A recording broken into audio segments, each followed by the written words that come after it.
The Case of the Lost Temper by Doug Peterson. Ladies and gentlemen, the story you are about to read is silly. The names have been changed to protect the serious. It was a crazy day at police headquarters. Bob the Tomato was jittery and a little bit angry. Maybe he was mad because the masked door slammer was on the loose in the city. Or maybe it was because I had accidentally stapled a burrito to his tie. Whatever. It was our job to stop the masked door slammer.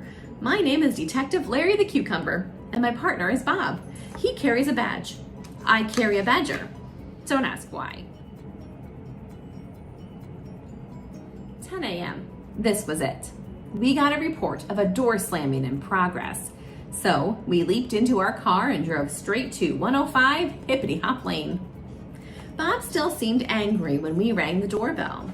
Maybe he was upset because the bell didn't work, or maybe it was because he found a taco in his wallet while getting out his badge.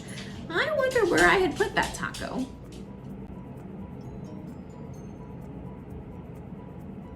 Hello, ma'am, Bob said. We had a report that someone has been slamming doors in anger. Door slamming, you say? Said Mrs. Carrot. I don't know anything about it. Mrs. Carrot was hiding something. I could tell. Her daughter Laura smiled sweetly. I made a note that she could be our masked door slammer.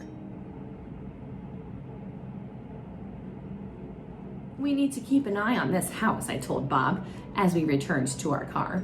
I can sense anger. Someone has been losing their temper. But Bob didn't answer. He was steaming mad about something. Maybe he was still upset about the doorbell. Or maybe it was because he had just sat down on a plate of nachos, which I had left on the car seat. 10:45 a.m. We decided to stake out the Carrot House. A stakeout is when you keep an eye on a place and wait for something to happen.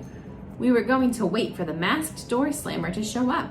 But first, we went home to put on disguises. 12 p.m. Bob and I met on the street corner across from the Carrot House. Bob had put on a fake mustache and glasses, but he seemed angrier than ever. Larry, exclaimed Bob, what kind of disguise is that? Well, it's my chicken costume, I said. I thought it was obvious.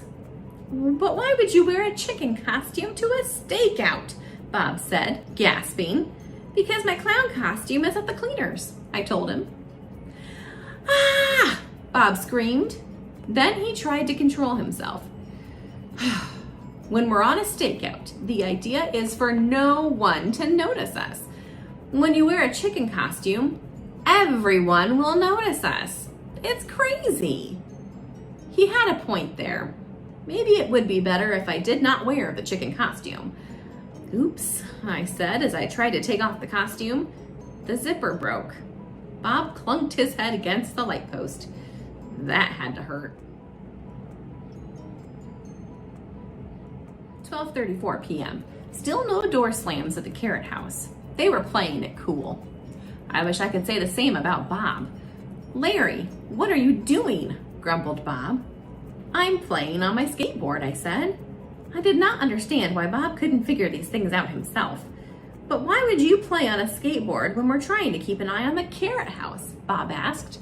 Because nothing is happening. I'm bored, I said. But don't you think people are going to notice us when they see a chicken on a skateboard? Growled Bob. I thought long and hard about that one.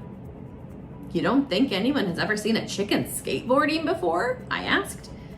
No! Bob screamed. 1:25 p.m. The pizza delivery guy finally showed up with my food. That was when Bob completely lost his temper. He ran around, wild with anger. Bob yelled, but I was not sure what he was trying to say. It was something about how I should not order pizza on a stakeout. When I asked whether I should eat steak on a stakeout, Bob started shouting even louder. Suddenly, a thought came to me. You know, Bob, letting your anger run wild is kind of like letting a crook run wild in the city, I said to him. Crooks hurt people, and so does anger, when it is out of control. All at once, Bob stopped running around. When our anger runs wild, we say mean things, I added. Sometimes we even slam doors and break things. We hurt others and rob ourselves of happiness. Bob took a deep breath and counted to 10. Maybe you're right, he said. God is slow to anger. I wonder. And that was when it happened. Slam! A door slam rang out like a shot. It came from the back of the carrot house. Bob and I dashed across the street and pounded on the front door. Laura Carrot was shocked when she opened the door and we barreled inside. Okay, where is it? I said. Where's what? Asked Laura. The slamming door, Bob shouted. Slam! There it was again.